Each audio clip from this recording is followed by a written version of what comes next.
காங்கிரஸ் கட்சி தொடர்ந்து அண்ணல் அம்பேத்கரை அவமதித்தது. இந்த அவமதிப்பை பொய்களால் மறைக்க முடியாது என பிரதமர் நரேந்திர மோடி கடுமையாக சாடியுள்ளார்.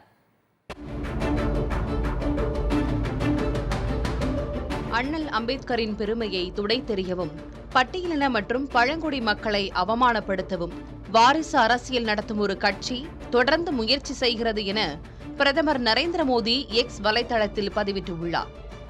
காங்கிரஸ் அண்ணல் அம்பேத்கருக்கு பாரத ரத்னா விருது அளிக்கவில்லை என பிரதமர் நரேந்திர மோடி தனது பதிவில் குறிப்பிட்டுள்ளார். அண்ணல் அம்பேத்கர் 2 முறை தேர்தலில் தோல்வியடைய காங்கிரஸ் கட்சியே காரணம் எனவும் மோடி குறிப்பிட்டுள்ளார்.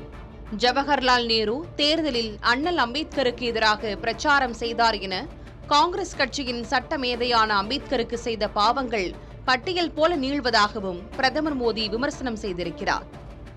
நாடாளுமன்ற மைய மண்டபத்தில் அண்ணல் அம்பேத்கரின் புகைப்படத்தை கூட வைத்து மரியாதை செய்யவில்லை என காங்கிரஸ் கட்சியை தனது பதிவில் மோடி கடுமையாக சாடியுள்ளார். காங்கிரஸ் கட்சியின் இந்த சரித்திரத்தை தான் அமித்ஷா தோலுரித்து காட்டியுள்ளார் என பிரதமர் மோடி குறிப்பிட்டுள்ளார்.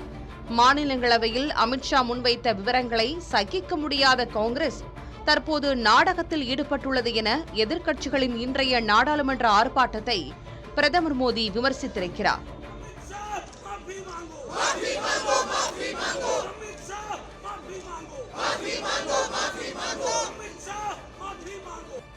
டெல்லி அலிப்பூர் சாலையில் உள்ள அண்ணல் அம்பேத்கர் இல்லத்தை மேம்படுத்தியது மற்றும் லண்டனில் அவர் வசித்த இல்லத்தை இந்திய அரசு விலைக்கு வாங்கியது ஆகிய நடவடிக்கைகளை பாஜக அண்ணல் அம்பேத்கருக்கு அரசு செய்துள்ள மரியாதையாக பிரதமர் நரேந்திர மோடி குறிப்பிட்டிருக்கிறார்.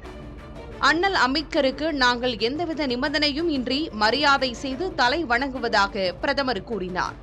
இந்நிலையில் டெல்லியில் செய்தியாளர்களை சந்தித்த உள்துறை அமைச்சர் அமித்ஷா அம்பேத்கர் குறித்து தாம் பேசியதன் ஒரு பகுதியை வைத்து குறை சொல்வதா என்றும் கேள்வி எழுப்பினார்.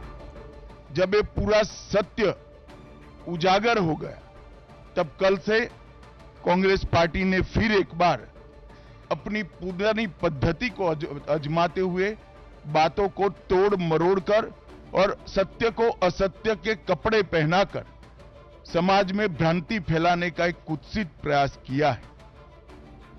அம்பேத்கரின் கொள்கைகளை உயர்த்தி பிடிப்பது பாரதிய ஜனதா கட்சிதான் என்றும் அமித்ஷா கூறினார்.